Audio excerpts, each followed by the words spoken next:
Wizara ya Mawasiliano, Teknolojia ya Habari na Ubunifu Zanzibar imewataka vijana kujitolea katika kubuni mbinu mbalimbali katika kuleta maendeleo ya teknolojia na kukuza soko la ajira nchini. Kauli hiyo imetolewa na Waziri wa Mawasiliano, Teknolojia ya Habari na Ubunifu, Mheshimiwa Mudrik Ramadhan Soraga katika kukabidhi tunzo kwa washindi walioshiriki katika ubunifu wa teknolojia siku ya ubunifu Zanzibar huko Dimani, viwanja vya maonyesho, wilaya ya Magharibi B, Unguja.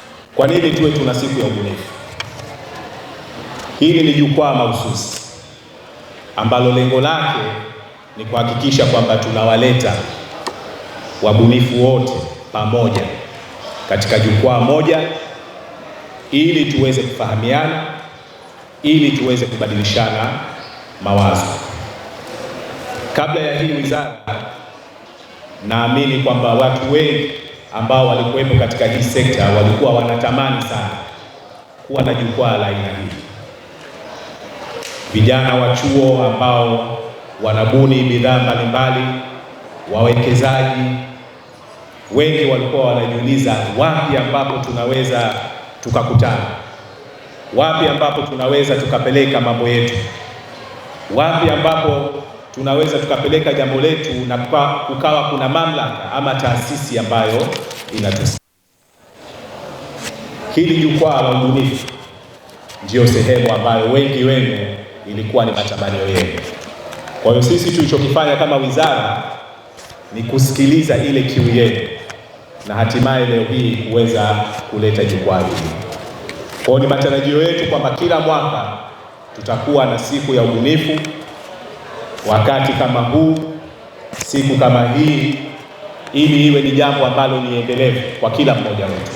Na hii naomba nitoe wito kwa wizara kwamba tunapoendelea na siku hii miaka inayokuja huko mbeleni, tuweze kubuni zaidi, tuweze kufanya mambo mbalimbali zaidi. Pamoja na maonyesho haya ambayo tumeyaona, lakini naamini kuna fursa pana zaidi ambayo tunaweza kuipata hapa, na ningetamani sana maonyesho haya yawe ni kioo kwa vijana wetu ambao wapo katika swala hili la TEHAMA.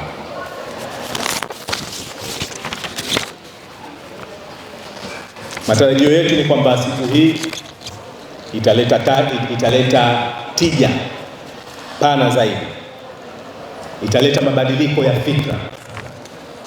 Watu wanapokaa na kubuni, tunatanua wigo wa fikra zetu, na wala tusijilimit juu ya kile ambacho kinawezekana, kama wanavyosema kwamba the sky is the limit.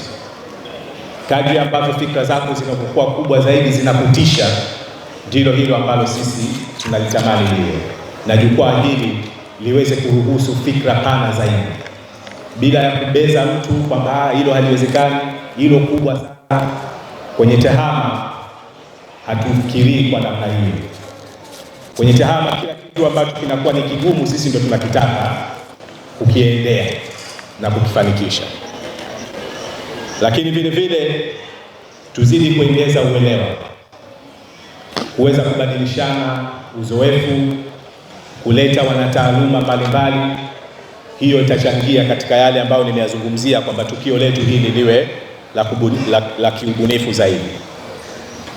Lakini niendelee kutoa wito kwa vijana wetu kuchangamkia fursa ambazo zinatokana na serikali, fursa ambazo zipo mitaani kwetu huko, fursa ambazo zitakuja kutokana na wawekezaji ambao tunatarajia kuwaalika katika matukio haya na maeneo mengine mbalimbali. Wito wangu wa ujumla kwamba tusibaki nyuma na wala tusijione wadogo katika hili. Na mimi natamani sana ifikie mahali kwamba system zote ambazo tunazitumia serikalini na katika sekta binafsi basi ziwe made in Zanzibar. Sasa natamka rasmi kuwa maadhimisho ya siku ya ubunifu ya mwanzo, yani Zanzibar Innovation Day, yamefunguliwa rasmi.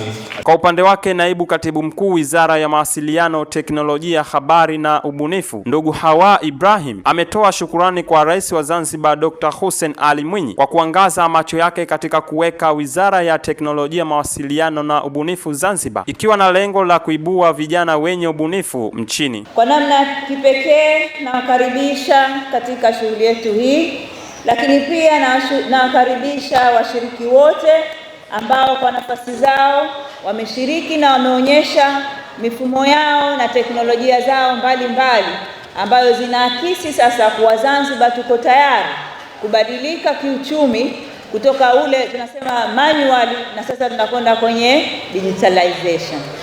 Mheshimiwa mgeni rasmi, pamoja na kuwa tumeona mambo tofauti, lakini pia maadhimisho ya siku hii ya ubunifu yatatoa fursa adhimu na kuwakutanisha wadau kutoka nyanja mbalimbali kukabiliana au kushirikiana na kupeana uzoefu, kujifunza kutoka katika sekta moja na sekta nyingine. Pia napenda kuhakikishia wageni wote waliopo hapa, kwa sababu pia tunao wageni au tunasema hawa ni miongoni mwa development partners wetu ambao wao kwa njia moja au nyingine wanatusapoti katika kuonyesha teknolojia mpya, na hapa katika eneo letu hili tunao wa Brazil ambao wana mifumo tofauti ya kidijitali na tumeweza kuona namna gani tunaweza kuitumia katika mazingira yetu ya Zanzibar. Kwa niaba ya wabunifu wa teknolojia hizo, mkurugenzi mtendaji wa kampuni ya Takadiri ndugu Juma Bakari Rajab ametoa maelezo juu ya ubunifu unaojishughulisha na kutoa takwimu ya watu kidigitali bila ya kutumia karatasi. Na sisi kwa kuwa ni kampuni ya ICT, manake tumekuja na miradi yetu tofauti hapa ambayo tumekuja kuiwasilisha. Awali tulikuwa tuna kampeni yetu ya digital kiosk ambao tumeiwasilisha pia hapa. Hii ni mradi ambao unakwenda kutatua pia changamoto zile za wanachuo ambao watakuwa wanamaliza vyuoni, ambao wamemaliza katika tasnia zile za kidigitali na wanakuwa hawana namna ya kufanya. Na maana hii digital kioski ni mradi maalum ambao utakuwa upo wa Takadiri, utakuwa unakusanya wataalamu, kisha sasa kila mwananchi ambaye atakuwa ana changamoto yake ambayo inahusiana na teknolojia anakuja katika bezi yetu kwa ajili ya kupata hiyo huduma. Masuala cyber security, labda kama kifaa chako kimepotea, namna gani unatakiwa kukirejesha na vitu kama hivyo. Lakini pia tuna huduma ya kipekee pia tumeileta hapa ambayo inazungumzia digital invitation system. Huu ni mfumo ambao unatumika badala ya wewe kutoa kadi ya mwaliko akawa kwamba wewe umempa mtu kadi alafu akawa hajaja anampa mtu mwingine, tunakwenda kuondoa mambo hayo. Kwa mfano kama event yetu ya leo, tukiwauliza waandaaji labda wamewasili watu wangapi hawajawasili, wamewaalika watu wangapi, wanashindwa kutupa hizo taarifa. Sasa huu mfumo unakuja kumanage event nzima, kwa maana wewe unayemwalika ndiye ambaye anakuja, na kama hajaja manake unajua kwamba fulani hakuja, lakini sio kwamba hajaja anamleta mtu mwingine. Sasa huu unakwenda kumanage kila kitu. Kwa hiyo hapa tunakwenda kwa kosti gharama za makaratasi, lakini pia manake kuingia katika event kwa mfano kama za kiserikali ni nyeti, manake anatakiwa mtu maalum au amehudhuria, lakini anaweza akaja mtu mwingine. Kwa hiyo tunakuja kutatua matatizo mengi, lakini kutokana na ufinyu wa wakati tumeshindwa baadhi ya project nyingine kuziwasilisha. Lakini pia tumewasilisha pia mradi wetu unaozungumzia yani student management system. Hii ni system ambayo itatumika mashuleni katika kutatua matatizo chungu nzima, lakini pia kwa mfano katika matatizo hayo ambayo sisi tuko nayo kwamba wanafunzi wa sekondari high school student manake wanakuwa mfano wakishakuwa matured, anaweza akatoka anasema anaenda zake shuleni, lakini anakwenda katika mazingira mengine. Sasa mfumo wetu huu unakuja kumsaidia mzazi aweze kuelewa movement za mtoto wake anapokwenda shuleni na anapotoka shuleni. Sisi ni vijana ambao baada ya kumaliza chuo tuliunganishwa na taasisi moja ambayo inaitwa Milele Zanzibar Foundation kwa ajili ya kutupa sisi mafunzo yanayohusiana na masuala ya ujasiriamali, ubunifu, masuala tofauti. Lakini pia sisi baada ya kujiona sisi tayari tumewiva, tukaamua sasa tutengeneze group letu kwa ajili ya kuwasaidia watoto wengine.